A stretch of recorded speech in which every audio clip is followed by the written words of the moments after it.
जी बिस्मिल्लाहिर्रहमानिर्रहीम। तो स्टूडेंट्स, आज मैं आपको प्रेजेंट इंडेफिनिट टेंस के बारे में समझाऊंगी। तो प्रेजेंट इंडेफिनिट टेंस है क्या? फ़ेल, हाल, मुतलिक। प्रेजेंट इंडेफिनिट टेंस फ़ेल, हाल, मुतलिक।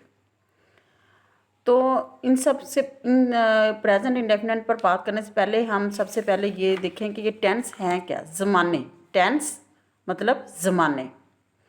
तो बेसिक जो टेंस हैं वो 3 हैं, मतलब 3 हैं। Present, past and future. ये आगे इनकी टाइप्स हैं जो टोटल मिलकर फिर 12 हो जाते हैं। तो प्रेजेंट इंडेफिनाइट, इसी तरीके से फिर past indefinite, future indefinite. Indefinite का माने है मुतलक, मुतलक।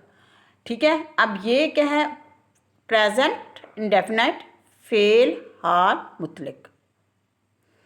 पास्ट इंडेफिनाइट माजी, मुतलक।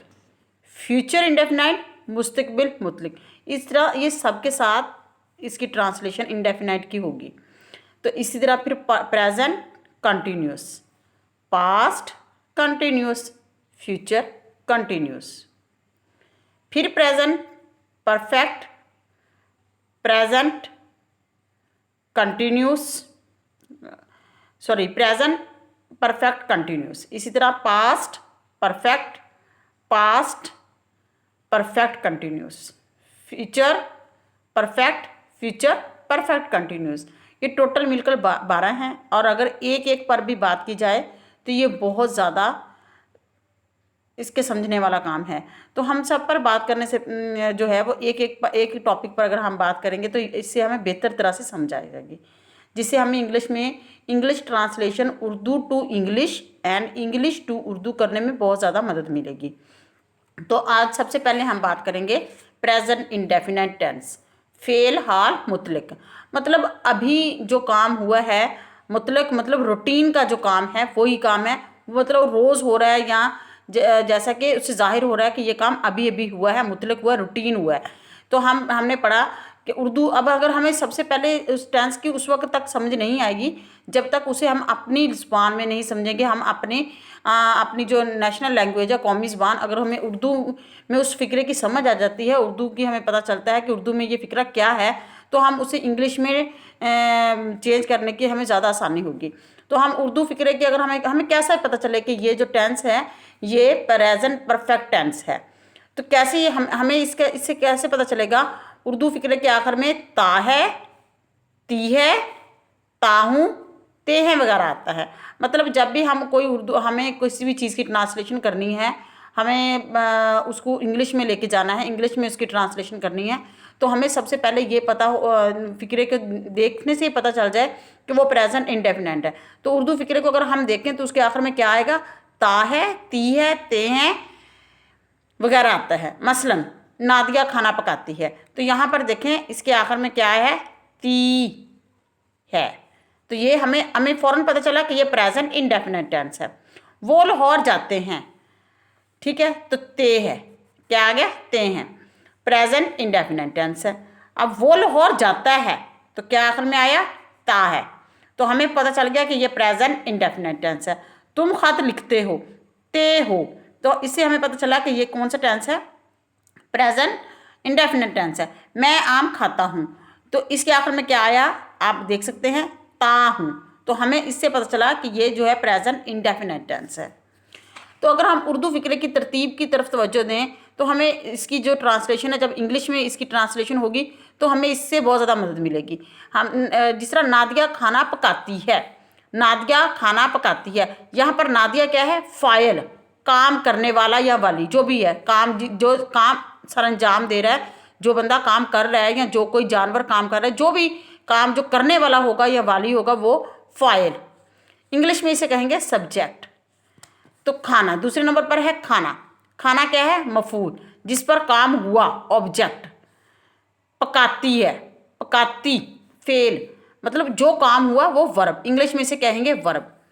ट्रांसलेट इनटू इंग्लिश, अगर इसे देखा जाए कि ट्रांसलेशन इसकी इंग्लिश में कैसे करनी है, तो we use first form of the verb. हम यहाँ पर यूज़ जो है first form of the verb करेंगे, मतलब हम जो वर्ब है, जो काम हुआ है, उसकी फर्स्ट फॉर्म इस्तेमाल करेंगे। जैसे कि Nadia cooks food, Nadia cooks, ये first form of the verb है, नादिया कुक्स फूड। अगर हम इसकी इंग्लिश तरतीब की तरफ तवज्जो दें तो हमें यहाँ पर ये एक चीज़ पता चलेगी कि जो वर्ब और ऑब्जेक्ट है इसकी जगह चेंज हो गई है। सब्जेक्ट तो उसी जगह पर रहा, सब्जेक्ट यहाँ पर भी पहले ही था, नादिया यहाँ पर भी पहले ही है, लेकिन खाना यहाँ पर फॉर नादिया के बाद खाना, लेकिन यहाँ पे कुक्स पकाती है।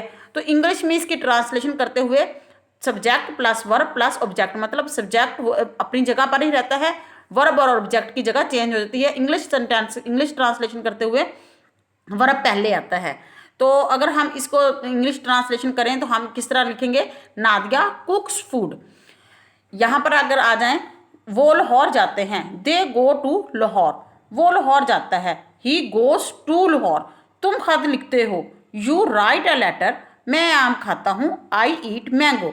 यहाँ पर एक चीज़ जो देखने के है, समझने वाली चीज़, वो यहाँ पर ये है कि यहाँ पर ई एस लगा है, जबकि दे जब हमने लिखा कि वो लाहौर जाते हैं तो वहाँ पर सिर्फ गो आया। इसकी क्या वजह है? तो यहाँ पर ये चीज़ आप गौर से देखें कि जहाँ पर भी हमारे पास जो सब्जेक्ट है वो क्या होगा, ही, शी, इट या single name, he, she, it या सिंगल नेम। जी, ही, शी, इट या सिंगल नेम हो तो हम क्या लगाते हैं, जो हमारे पास वर्ब की फर्स्ट फॉर्म होती है उसके साथ हम एस या ई एस का इजाफा करते हैं, एस या ई एस का। जैसे देखें, जब आया वो लाहौर जाते हैं तो क्या लिखा, दे गो टू लाहौर, लेकिन जैसे ही यहाँ पे ही आया, मतलब वो लाहौर जाता है, ही के साथ क्या लगा, E S, he goes to Lahore. ऐसे वर्ब जो हैं, गो क्या होगा, goes, write writes, drink drinks, cook cooks. तो इंशाल्लाह आगे हम चलकर इसके नेगेटिव और इंटेरोगेटिव सेंटेंसेस भी बनाने की कोशिश करेंगे, मतलब इंटेरोगेटिव सवालिया फ़िक्रे और इंटेरोगेटिव मनफी फ़िक्रे जिनमें नहीं का इस्तेमाल होता है। तो मुझे उम्मीद है कि आपको इससे बहुत ज़्यादा समझने का मौका मिला होगा। बहुत अच्छी तरीके से मैंने समझाने की कोशिश की है आपको। तो वीडियो को लाइक करें एंड शेयर करें।